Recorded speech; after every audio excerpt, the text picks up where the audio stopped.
The hall was full of light and flowers. Champagne glasses sparkled. A huge banner said, "A second chance." My husband, Teo, stood on the stage in a clean blue suit, smiling at cameras. His new girlfriend, with her red dress and sharp smile, held his arm like it already belonged to her. They were raising money for survivors. People clapped. People cried. People said, "Love wins." I stood behind the stage curtain with a small black remote in my hand and a secret in my bag. I felt my pulse in my throat like a small drum. The projector hummed. The speakers were ready. The hall lights were dim enough for the screen to glow bright. I waited for the host to say, "Let's play the tribute video."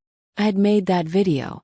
Everyone thought it would show his journey through chemotherapy and recovery. It would. But it would also show the part of the journey he wanted to hide. The host waved at the tech booth. The lights dipped lower. The screen lit up with Teo's smiling face in the hospital bed. His thin arms, his bald head, and my hand holding his. Soft music played. People leaned forward. I could smell the sugar glaze from the tiny cakes on each table. I could hear my own breathing. The video changed. The music cut. Phone call played. His voice. "No, she won't leave. She thinks I need her. Let her pay the bills. When they say cancer-free, I'm done." Then a clip of him and the red dress woman, laughing in a restaurant, weeks before he left me. Then bank transfers. Then a message that said, "Delete this." Then a slow zoom on the clinic report with the date circled in red. The day he was declared cancer-free. The day he packed his bags and left our home while I washed his teacup. Gasps rose like birds. People turned to the stage, then turned to the door, then looked at each other. The red dress woman's hand slid off his arm. He stared at the screen, mouth open. The host tried to laugh it off. The projector kept rolling, steady and cold. I took one step from behind the curtain. The security guard hesitated. The reporters raised their cameras again, sensing blood in the water. I opened my bag and pulled out a folded paper.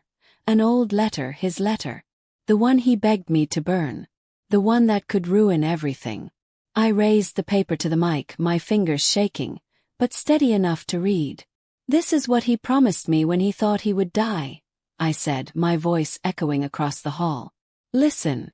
Before I could finish the first line, the house lights snapped to full brightness. Someone cut the sound. Hand grabbed my wrist. The paper almost slipped. A shout broke near the back door. A second video file started playing on the screen, the one I had saved for last. The one that would either save me or break me. The room held its breath as the first frame flashed. Teo leapt for the projector cables. The day he first coughed blood, the rain would not stop. It tapped our window like a small, stubborn hand. I made him ginger tea. He said it was just the weather. But when he stood, he swayed, and the tea spilled on the floor. "I'm fine," he said. He was not. We sat in the clinic waiting room for hours. The air smelled like bleach and old lemons. A baby cried in someone's arms. I watched the clock and counted breaths. I thought about normal things. The rice I left on the stove, the shirt I had to iron for work, the message from my sister that I had not answered. Normal was a soft blanket. I wrapped myself in it for as long as I could. The doctor wore a tired face but kind eyes. He spoke gently, like his words could break if he pushed too hard. "We need more tests," he said. "But it could be serious." He turned the screen toward us. He pointed at shadows in Teo's chest like dark clouds. I squeezed Teo's hand. He squeezed back but not as hard as before. On the bus home, people pressed close. Someone laughed into a phone about a football match. The city moved like it always did, fast and loud, as if our whole world had not just changed. I watched Teo's reflection in the window. His face looked older than in the morning. He stared at nothing. I reached for his hand again. He let me hold it, but he didn't look at me. I felt like a chair in a room. Useful, always there, easy to forget. Tests came fast. The words came slow. Chemotherapy. Aggressive. We start now. The nurse showed me how to count pills, how to clean the line in his chest, how to write down side effects. I bought a small notebook with blue flowers and wrote everything in neat lines. Fit 8. Pills at 9. Drink water every hour. Call if fever. Do not cry in front of him. Smile when he looks scared. I wrote that rule in my head, not on paper. Followed it like law. At night, when he slept with his mouth open and his breath shallow, I sat on the floor of the bathroom and let the tears fall without sound. The tiles were cold. The mirror showed a face I did not fully know, a woman trying to be two people at once, a wife and a nurse. I was good at one. I learned the other. People came to visit at first. They brought soup and jokes and loud prayers. They promised help. But as the weeks passed and the hair fell and the skin turned pale and the nights grew long, the visitors became messages on phones. How is he? We are praying. Please keep us updated. The house grew quiet. I learned to love the quiet. It made space for small wins. Half a bowl of rice, a laugh at a bad TV show, the day he walked to the gate and back. Money became a ghost that haunted every room. It lived in the fridge and ate our food. It hummed in the sockets and drank our light. It lay under the bed and watched us sleep. I sold my gold earrings. I sold my camera. I took extra shifts. I learned the price of every pill and the cost of every minute of chemo. I put off paying the internet. I stopped buying new shoes. I borrowed from my sister and promised to pay her back when things got better. People like to say money is just paper. It is not. It is a bridge, and our bridge was breaking plank by plank. One afternoon after the 4th round, Teo said, "I don't want you to see me like this." His voice was weak and rough. "You didn't marry this." He waved a hand at himself, the thin arms, the swollen face, the patchy beard. He looked like paper that got wet and then dried wrong. "I married you," I said. "All of you. Sick you. Dared you. Joking you. Stubborn you." I pushed the bowl of soup closer. "Eat. Please." He gave me a small smile. He tried to make a joke. "You sound like a coach." So I became a coach too. "1 spoon," I said. "Again. That's it. You're doing well." I clapped softly. He rolled his eyes. He swallowed. We both pretended this was normal. Pretending kept us warm. The clinic had a wall of bells for patients to ring when the treatment ended. I walked past those bells every week and touched the rope of the biggest one, whispering, "Soon." I imagined the day he would ring it. I imagined how we would hold each other and cry in the bright hallway. I imagined going home and cooking jollof rice and dancing in the kitchen to loud music, not caring what the neighbors thought. That dream was a soft pillow. I pressed my face into it whenever the world felt too hard. One night, I found a folded letter in the back of our pantry. It had my name on it. The date was old, from the week he started chemo. My stomach pulled tight. I read it standing there with the cupboard door open and the smell of spices in my nose. "If you're reading this," it said, "I thought I would not make it. I'm sorry for the ways I failed you when I was scared. I am not brave. I am trying to be. If I live, I will spend the rest of my life making you feel safe. I will not waste the time you gave me." I pressed the paper to my chest and slid to the floor, the cold tiles a friend now. For a moment I believed every word. The next days were a pattern. Wake him, wash him, walk him, feed him, hold him, record the meds, check the fever, call the nurse, argue with the pharmacy, make the doctor laugh so he would try a little harder, fall asleep in my clothes and wake up at the sound of his breath changing. I learned to fear silence. Silence could be anything. Silence could be the end. He had good days too. On one, we sat on the tiny balcony and felt the sun on our faces. "When this is over," he said, "let's travel to the coast. Let's see water that looks like glass." He looked at me as if he could see that water on my face. "Promise," he said. "Promise," I said. He closed his eyes. "I will hold your hand even when I am old," he said. "I will hold it until my fingers forget how to let go." I tucked that sentence inside my heart like a small stone. Carried it with me everywhere. The final scan came in late afternoon. We sat in the clinic hallway again. The baby who cried the first day was a toddler now. walking uneven steps. The clock had the same slow hands. The smell of lemons and bleach had not changed. But I had. My body felt like string pulled too tight. My heart had learned to listen for footsteps in halls, to count seconds between the sound of doors and the sound of names. "Good news," the doctor said, stepping into the waiting area with a paper in his hand. He smiled with his whole face this time. "The scan is clear. You are cancer-free." He said the words as if they were gold coins. He dropped them into our open hands. For a second, the world went quiet and warm like a blanket just out of the sun. Teo let out a breath that sounded like a laugh that forgot how to be loud. Covered my mouth. Tears rushed out of me, hot, quick, surprising, like sudden rain in dry season. We hugged. He was shaking. I felt him whisper, "Thank you," into my hair. I said, "We made it." The nurse clapped. Someone yelled, "Ring the bell." People clapped in the hall. We walked together to the wall of bells and pulled the rope. The sound was bright and round. It filled the clinic and spilled into the street. We took a taxi home. The city looked different. The potholes looked like small puddles of light. The street vendors looked like dancers. The taxi radio played an old love song. I sang under my breath.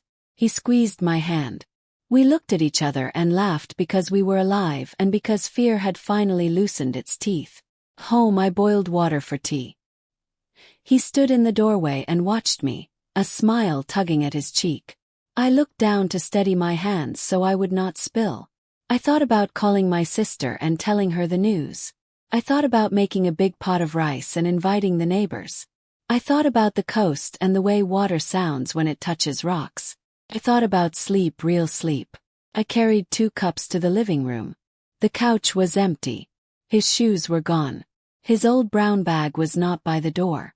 My chest felt strange. "Teo," I said like a question with no mouth. I checked the bedroom. The closet door was open. 3 shirts were missing, the ones he wore in his before life. No toothbrush by the sink. No shaving foam on the shelf. The box where we kept the passports. Open. There was a note on the table. It was small. It was neat. It said, "I need air." That was all. I stood there with 2 cups of tea cooling in my hands and felt the floor tilt just a little. It was enough. Called his phone. It rang once, twice, 3 times and then died. Called again. It went straight to voicemail. I walked to the window. Outside, 2 boys were kicking a plastic bottle down the road and laughing. A woman was selling mangoes. Life, busy and loud, kept going. I tried to remind myself of the bell we had just rung. The sound of it had felt like the world opening. Now the apartment felt like a box. He came back after midnight, smelling like a place I did not know. He did not look at me when he walked in. He went straight to the bedroom and closed the door. I stood in the hallway, small in my own house, and stared at the wood grain. I wanted to knock. I wanted to shout. I wanted to ask, "Air from where?" I did not knock. I slept on the couch with the light on. In the morning, the sun made slow patterns on the rug. He was already dressed. The old brown bag sat by his feet. He did not meet my eyes. "I'm leaving," he said like he was telling me the time. "For work?" Yes. My voice sounded like someone else's voice. "For good," he said. The words landed hard. He took a breath, the kind people take before they lie. "I need to find myself." "You wrote me a letter," I said. "You said you would spend your life making me feel safe."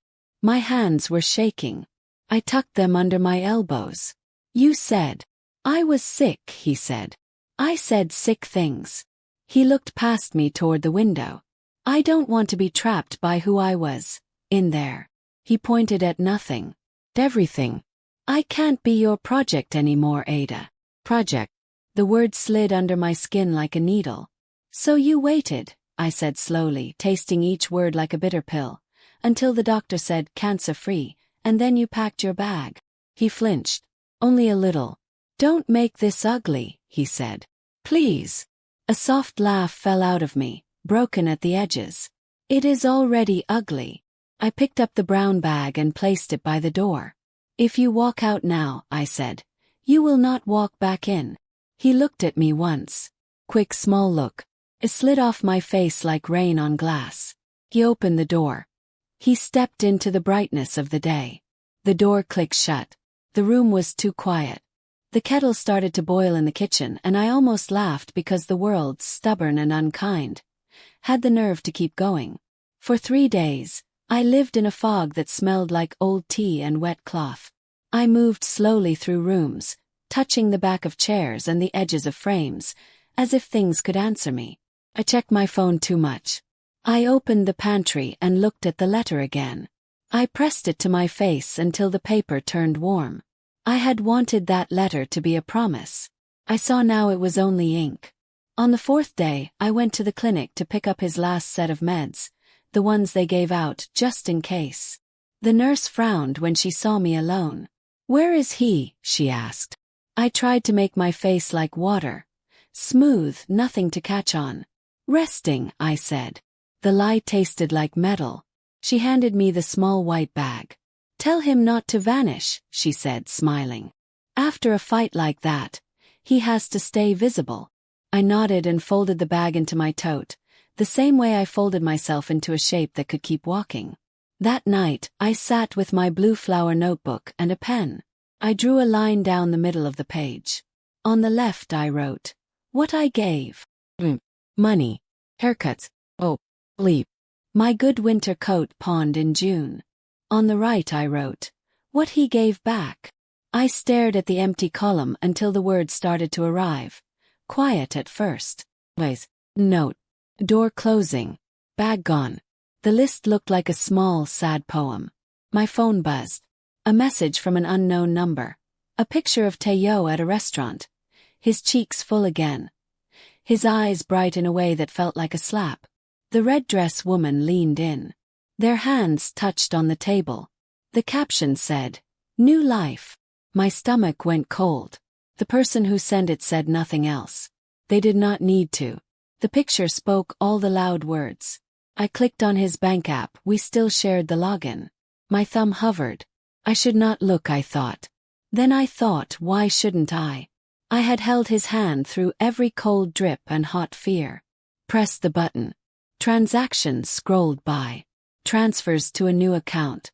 Cash withdrawals I did not know about. A payment to a fancy hotel on the same day we rang the bell. My breath came short, like I had run a long, hard race without moving.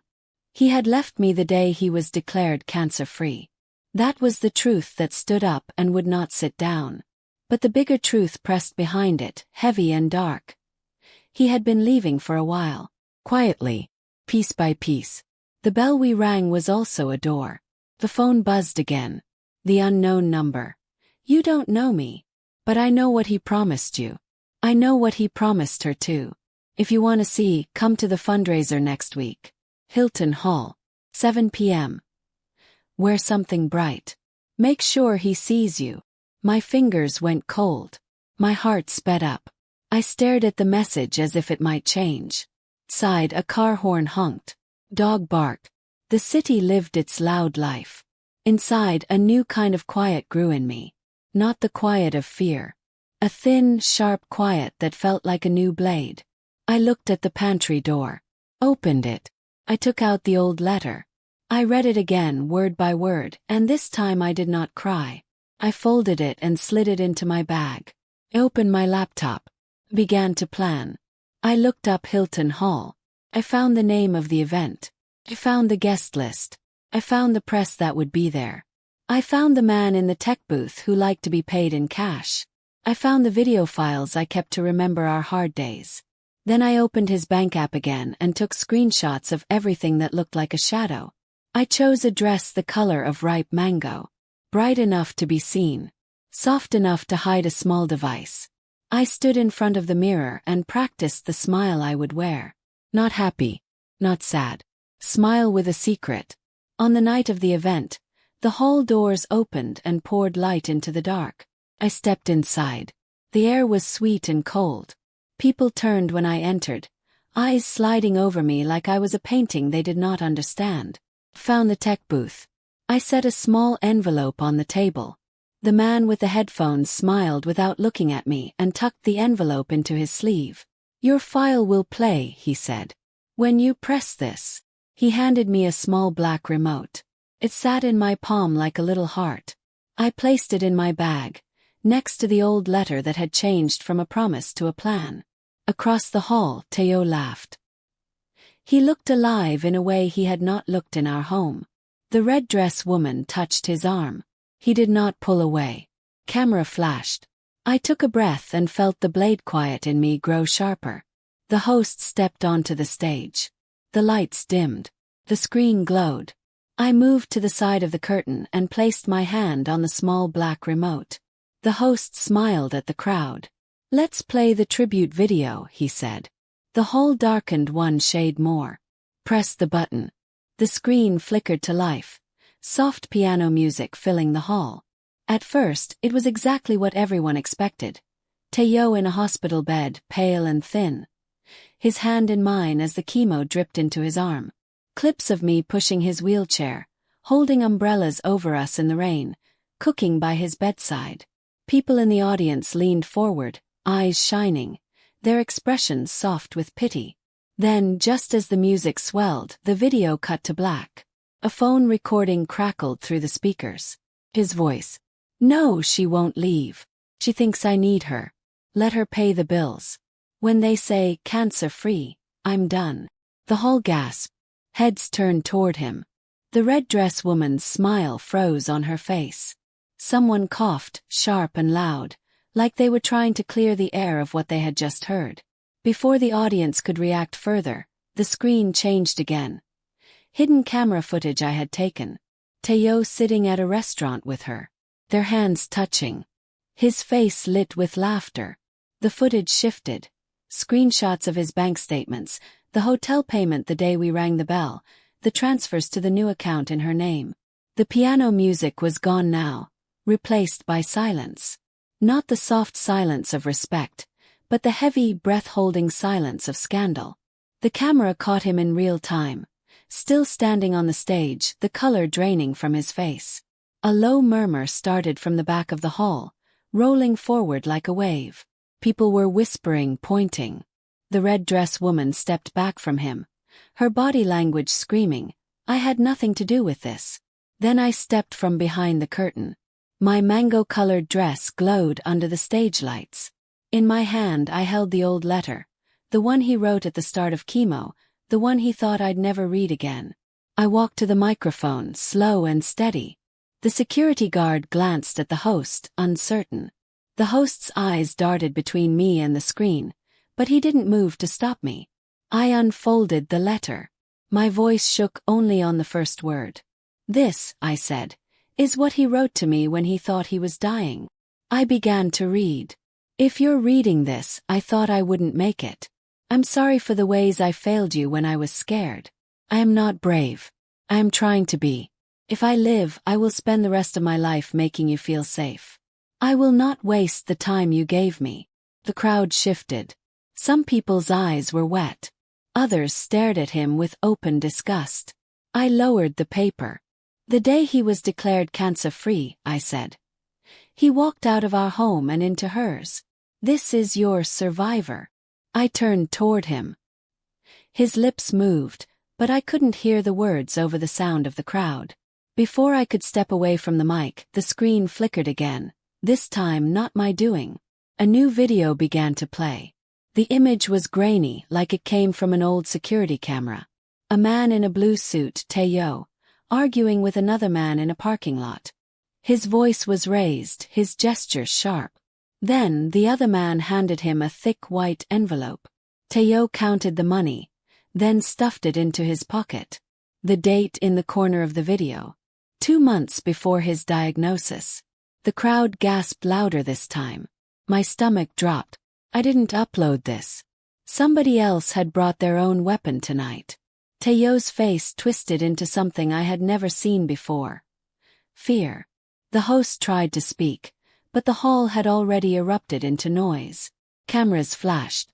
Reporters moved toward the stage. The red dress woman was gone, slipping out the side door without a glance back. And me smiled. Because whatever this second video was, it was going to finish what I started. The sound in the hall was chaos. Shouting, camera shutters, the scraping of chairs as people stood to get a better look.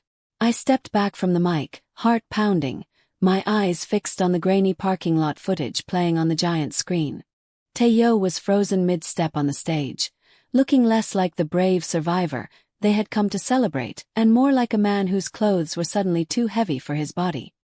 His eyes darted from the screen to me, then to the side exits. I didn't move. I needed to see what this was.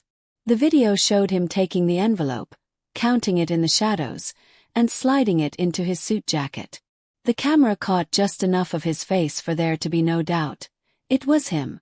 The timestamp glowed in red, 2 months before his diagnosis.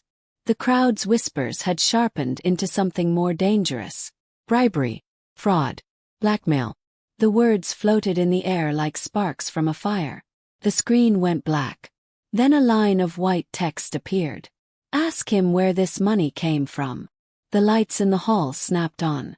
For a moment, there was only the sound of the tech booth scrambling, the host murmuring into his headset, and the rapid-fire clicks of cameras.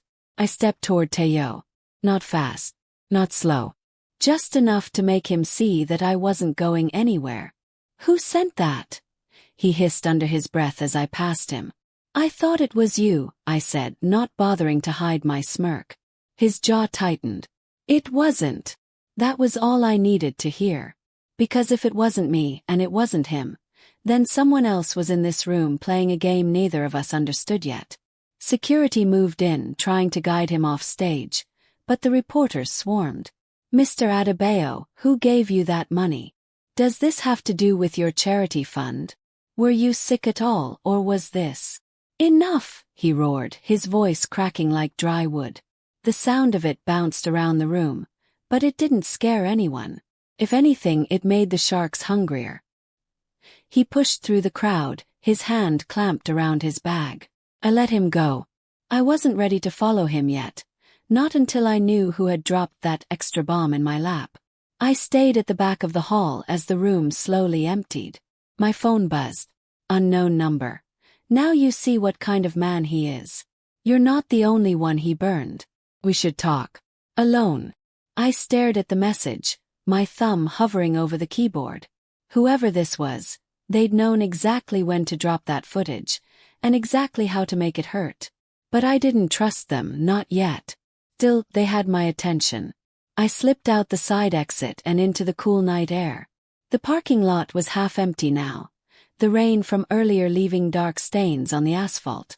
I spotted Tayo in the distance, shoving his bag into the back seat of a black car. He didn't look up, didn't look around, just got in and drove away. I watched his taillights until they disappeared. My phone buzzed again. Unknown number. Meet me tomorrow, 4 p.m. The pier by the old ferry dock. Come alone. If you want the rest. The rest of what? I didn't answer. Not yet. I slipped the phone into my bag, my fingers brushing the folded letter inside.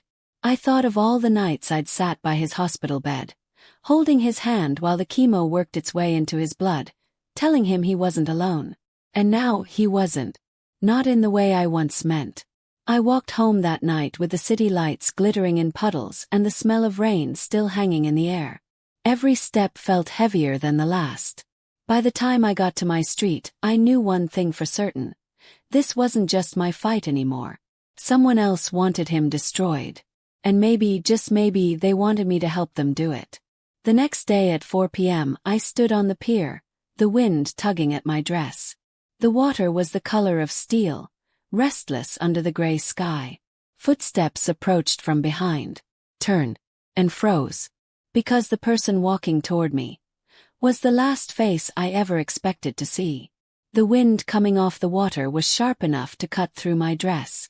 I folded my arms against the cold, but my eyes never left the figure walking toward me. Her heels clicked against the old wooden boards, steady and deliberate, like she had all the time in the world. The closer she came, the more my stomach twisted, because I knew her.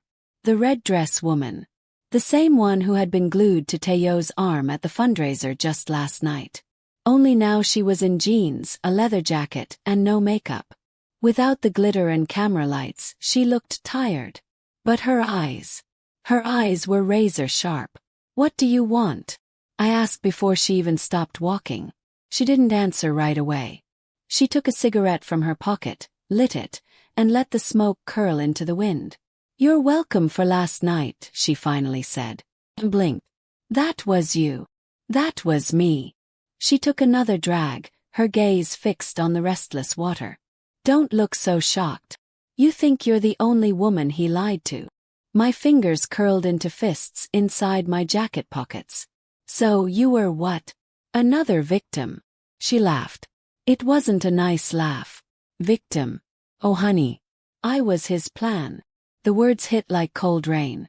She told me her name was Tonia. They'd met more than a year ago, before his diagnosis. He told her he was done with me but needed time to untangle his life. He told her I was a controlling wife who treated him like a child. He told her we were basically separated. Lies. Then came the diagnosis. And that, she said, was when she started to see the real Teyo. "He used it," she said flatly. "Used it to make people pity him. Used it to get money from people who didn't know better." I shook my head. "No. The chemo, the hospital. Oh, that part was real," she said, waving her cigarette. "But so was the cash he was taking on the side. You saw the parking lot footage. That was from a man he scammed into investing in some fake property deal. He told him he was dying, that his last wish was to see it built. Got hundreds of thousands in advance." My throat went dry. "Why are you telling me this?" "Because he burned me too." Tonia explained that she'd put her name on one of his accounts to help him when he was too sick to handle his finances. After the day the doctor declared him cancer-free, he took almost all the money and vanished for 3 weeks. When he came back, he acted like she was just some fling that had gone on too long. "I was stupid," she said. "But not stupid enough to let him walk away smiling." "So what?" I asked.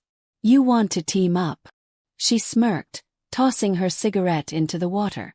"I want to finish him. And you," she looked me up and down. "You've got the rage for it." We sat on a bench near the pier, heads close against the wind, and she laid it out. Teyo had a new scheme. The fundraiser was part of it. He'd set up a cancer survivors investment fund to supposedly help other patients rebuild their lives. In reality, he was moving the donations into a private offshore account. She knew the name of the bank. She knew the man who set it up for him. And she knew the next big event where he planned to announce a major expansion and pull in even more money.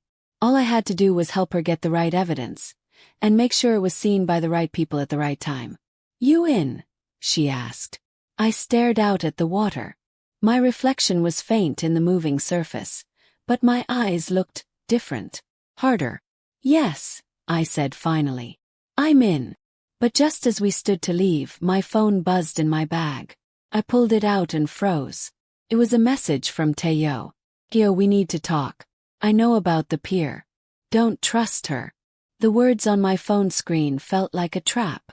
"Teyo, we need to talk. I know about the pier. Don't trust her." I didn't reply. Not right away. I slid the phone back into my bag, feeling Tonia's eyes on me. "Something wrong?" she asked, her tone light but her gaze sharp. "No," I lied. "Just work." She nodded slowly, as if she knew I was lying but didn't care, as long as I stayed in the game. We walked away from the pier in opposite directions as planned, so no one would see us together. The wind carried the salty tang of the water with it, but it did nothing to wash away the unease in my chest. By the time I got home, the sky was bruised purple and the city lights were blinking awake. I locked the door, tossed my bag on the couch, and finally opened the rest of Teyo's messages. "Teyo, you think she's helping you, but she's the one who gave me your savings. Teyo, the account I emptied. She's the one who suggested I move it. Ask her why. Teyo, meet me tomorrow. Alone. I'll prove it." I stared at the words until they blurred. My first instinct was to throw the phone across the room. But then another thought slipped in. What if he's telling the truth? The idea twisted in my stomach. I had already decided Tayo was a liar, but liars tell pieces of the truth when it suits them. I barely slept that night. I kept replaying everything. The bank transfers, the fundraiser video, the way Tonia's voice had been so calm when she offered to finish him.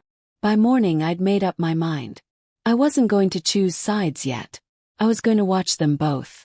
The next day, I agreed to meet Tayo in a small cafe far from the city center. The place smelled of burnt coffee and old newspapers. He was already there, sitting in the corner with his sunglasses on like someone might recognize him. "You came," he said, pushing a cup toward me. "I'm not drinking anything you give me," I said, sliding it back. He chuckled, but it didn't reach his eyes. "Still dramatic. Get to the point." He leaned forward, lowering his voice. "Tonia isn't who you think she is. Yes, I took money from that account, but she set it up. She told me to use your name on the papers so the bank would approve it faster. She called it a test, to see if you'd notice. Thought it was a game. Turns out she was setting me up." I crossed my arms. "And why should I believe you?"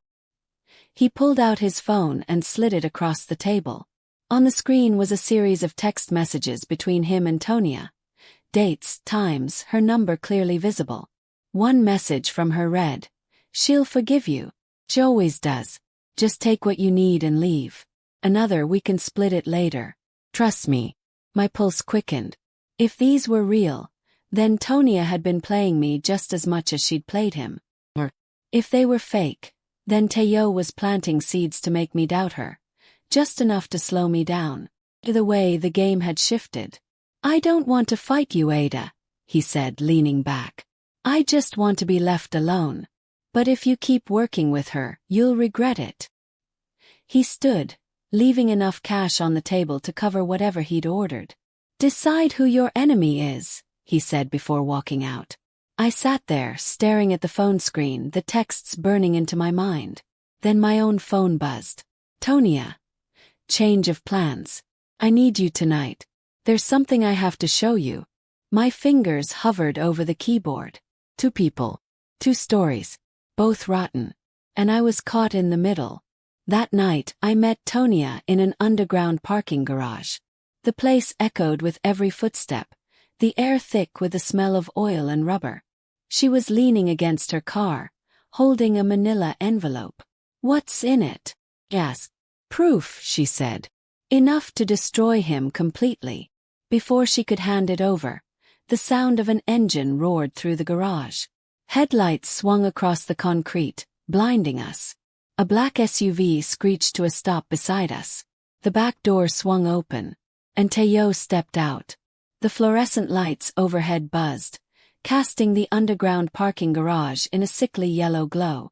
My back went rigid as Tayo stepped out of the SUV, the sharp click of the door shutting echoing like a gunshot. Tonia didn't flinch. She stayed leaning against her car, one ankle crossed over the other, the manila envelope still in her hand. But I noticed the way her fingers tightened around it. Just a little. Tayo's eyes slid to me first. "You came," he said. His tone like we were old friends meeting for coffee instead of enemies circling each other in a concrete box. Then his gaze moved to Tonia. "And you? Still dragging her into your mess." Tonia smirked. "Funny, I was about to say the same about you." The air between them was thick with something unspoken, something older than me, like this wasn't their first dance. "What do you want, Tayo?" I asked, my voice sharper than I intended.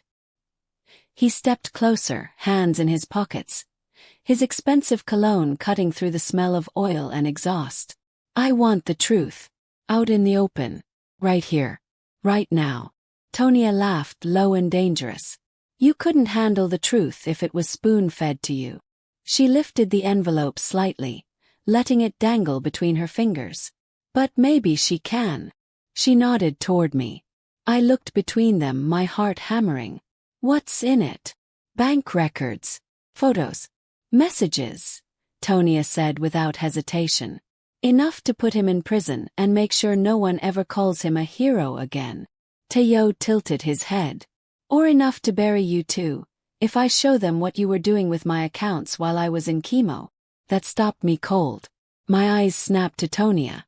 She didn't look surprised. She just shrugged like being accused of stealing wasn't even worth denying. I suddenly realized what was happening. This wasn't a rescue mission.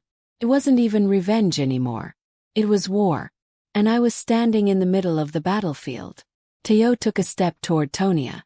You gave her the peer meeting to make her trust you. You sent that parking lot footage to humiliate me. But you forgot something. He glanced at me. She's smarter than you think. Tonya's lips curved into a cold smile. Oh, she's smart. Smart enough to see through you. They were circling each other now, verbally and physically. I felt the pull from both sides, each one trying to drag me in. And then, just as Teo reached for the envelope, the echo of footsteps came from the far end of the garage. Heavy, purposeful. 3 men emerged from the shadows, all in dark clothes, their faces hidden under caps. They didn't look like bystanders. The tallest one spoke, his voice calm but carrying across the garage. Hand it over. Tonya froze. Teo's jaw tightened. I stepped back instinctively, my pulse pounding. Because whoever these men were, they hadn't come for me. They'd come for the envelope. The sound of the men's footsteps grew louder, their boots slapping against the concrete. The tallest one, the one who'd spoken, stepped forward first. His eyes were flat, cold, shark eyes. Hand it over, he repeated. His gaze locked on the envelope in Tonya's grip. Tonya's knuckles whitened around it. Not a chance. Teo shifted his weight, subtly moving so he was halfway between the men and Tonya. Not in a protective way, no. This was a predator making sure he stayed closest to the prize. My own breath quickened. I could feel it, this wasn't just a threat. These men were willing to take it by force. You don't know who you're dealing with, Teo said, his voice calm but tight. The tall man smirked. Oh, we know. We know exactly who you are. And we know what you've been hiding. My stomach twisted. These weren't random thugs. They knew about the scam. They might even be part of it, or worse, victims who wanted their money back. Tonya stepped closer to me, her voice low. If they get this envelope, he walks free. We both lose. I didn't answer. My eyes were flicking between her and Teo, and the 3 men who were now fanning out, boxing us in. The second man reached into his jacket. My heart lurched. Was it a gun? Whoa. Heavy metal wrench. The third man cracked his knuckles, eyes flicking to me like he was assessing whether I was a problem or a piece of furniture. Teo raised his hands slightly. Let's not do anything stupid. You want the files. You'll get them. But you'll get them from me, not her. The tall man shook his head. Not how this works. She's the one who pulled them. She's the one who talks, or nobody walks out of here. It was in that moment I understood.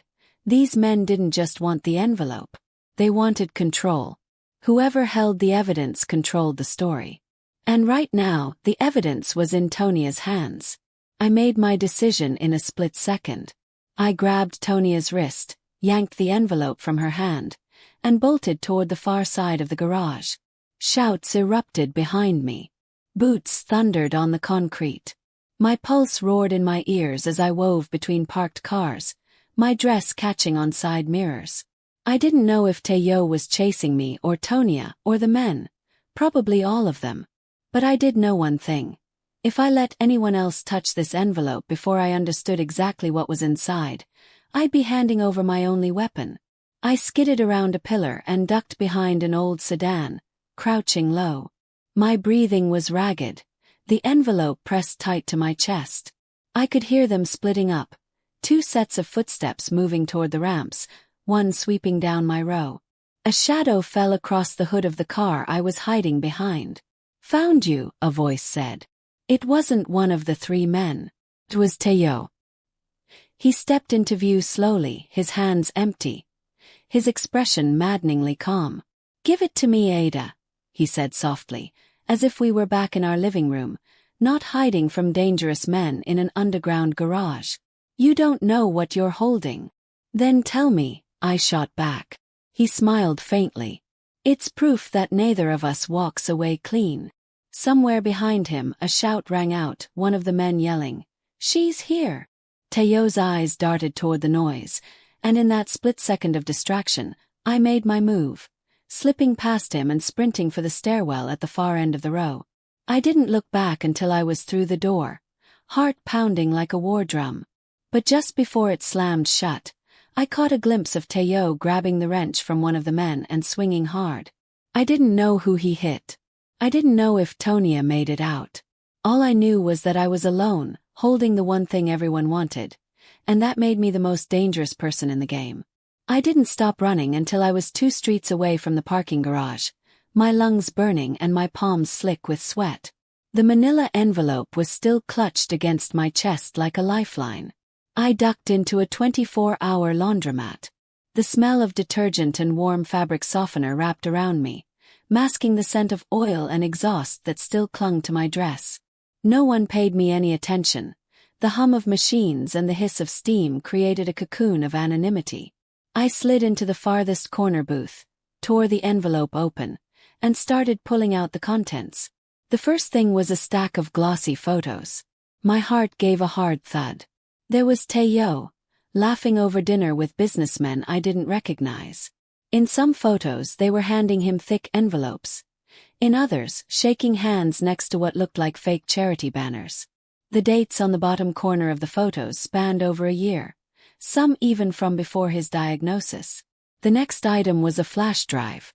I dug into my bag for my small laptop and plugged it in, praying the laundromat's Wi-Fi would be enough. A single folder popped up. Cancer Fund. Private. Inside were dozens of documents. Bank transfers from the Cancer Survivors Investment Fund to an offshore account under his name. The amounts were staggering, millions in total. There were also scanned copies of signed agreements between Teyo and donors, all promising that their money would go toward patient rehabilitation. And then I saw the part that made my stomach twist. A few of the transfers were to an account in Tonia's name. It hit me like cold water. Teyo hadn't been lying entirely. Tonia was in on it. Maybe not from the very beginning, but enough to get her hands dirty. At that moment, any faint idea I had about trusting either of them burned away completely. The last thing in the envelope was a handwritten note, in an unfamiliar looping script. The police won't act without public pressure. Make it loud. I sat there for a long time, my mind a tangle of possibilities. If I took this to the authorities quietly, they might bury it, especially if Teyo still had friends in the right places. But if I went public, it would be messy. Headlines, cameras, lawyers. Both of them, Teyo and Tonia, would go down. And anyone else connected to them. And me. I'd no longer be just the wife he left after chemo. I'd be the woman who destroyed them both. My phone buzzed on the table. Unknown number. If you're smart, you'll give it back. Before someone takes it from you. Before I could respond, another message came through, this time from a number I recognized. Tonia. We're not enemies. Meet me at the old train depot in 1 hour. You'll understand. Almost immediately, another ping. Teyo. Don't meet her. I'll give you what you really want. Proof she planned it all. I stared at the screen, the hum of the dryers loud in my ears. Both of them were still fighting for me to be on their side, but I wasn't on anyone's side anymore. I was done being their pawn. I shoved everything back into the envelope, zipped it into my bag and stood. I wasn't meeting Tonia. I wasn't meeting Teyo. I was going to take their entire game and burn it down in front of everyone who mattered. And I already knew the perfect place to do it. The Cancer Survivors Investment Fund was hosting a gala in 2 days. Press, donors, and half the city's power players would be there. By the end of that night, no one would be clapping for Teyo. No one would be clapping for Tonia either.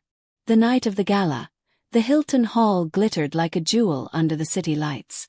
Black cars pulled up one after another, spilling out guests in sequins and tuxedos. Photographers lined the entrance, flashes popping like fireworks. I arrived alone, in a black silk dress that clung to me like it had been stitched from shadows. My hair was swept back, my makeup sharp, every detail chosen to make me look like a woman who had nothing left to lose. In my clutch was the manila envelope and a small flash drive. I could feel its weight like a heartbeat. Inside, the air was warm with perfume and champagne. Strings of lights draped from the ceiling, and a massive banner hung over the stage. A night of hope, rebuilding lives after cancer. The irony was almost too much to stomach. I kept to the edges of the room, moving between tables until I found the tech booth. The man I'd paid last time was there, leaning back in his chair. When he saw me, his eyebrows lifted.